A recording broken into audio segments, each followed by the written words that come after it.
तर नमस्कार मित्रांनो, आज एक गंभीर विषय माझ्याजवळ आला. हे आहे आपल्या इलेक्ट्रिक बिल.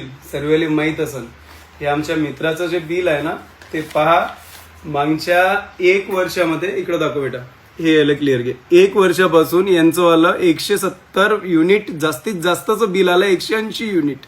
आणि ह्या महिन्यात यांनी नवीन मीटर, इलेक्ट्रॉनिक वाला जे मीटर आलं आहे नवीन वाला, तेव्हाला लावलं आणि एका महिन्याचं बिल आलंय 788 युनिटचं.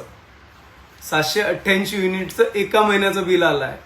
आता यावर आम्ही जेव्हा MSEBच्या अधिकाऱ्यांना विचारणा केली की याचं काय करायचं, तर त्यांनी 2 सोल्युशन सांगितले. एक तर आपल्या घरचं अर्थिंग किंवा कुठंतरी काहीतरी डिस्प्यूट असेल लाईनमध्ये, त्यामुळे तुमचं बिल वाढू राहिलं आहे, हे पहिलं कारण. आणि दुसरं कारण तुमचं मीटर खराब असू शकते. तर दुसऱ्या कारणासाठी त्यांचं म्हणणं असं आहे का आम्ही नवीन मीटर तुम्हाला एक ट्रायलसाठी देऊ, ते लावू आणि त्याच्यावर ट्रायल घेऊ, आणि जर त्याच्यावरही तेवढंच बिल आलं तर तुम्हाला भरावंच लागेल. आता त्याच्यामध्ये आपण काय करता येते, एक तर बिल भरणं हे कंपल्सरी असते, नाही तर दंडा डोक्यावर असतोच आपल्याला का बिल नाही भरलं तर तुमच्या याची लाईन कापून टाकून. तर 2 विषय आपल्याजवळ आहे. एक तर लाईन कापणं हा तर एक विषय झाला, बिल भरावं लागेल जेवढं आलं तेवढं, किंवा जर ते मीटर दुसरंवाला जे लावलं त्यानं जर कमी रिडिंग घेतलं तर तुमचं वाला बिल MSEB कुठंतरी कमी करून दे, हा एक विषय आहे.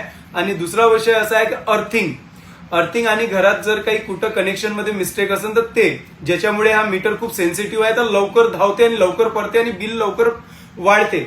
तर त्याच्यासाठी आपल्याला काय करायचं आहे ना, घरात जर त्यांच्या घरात नसताना लागल्या तर RCB आणि ELCB हे 2 बटन ज्या मोठ्या असतात, MCB म्हणतो, ELCB म्हणतो, ह्या जेवढ्या लवकर होते, नवीन मीटर जर लावलं असेल तर तेवढ्या लवकर लावा, जेणेकरून तुमचं बिल कमी होईल. धन्यवाद.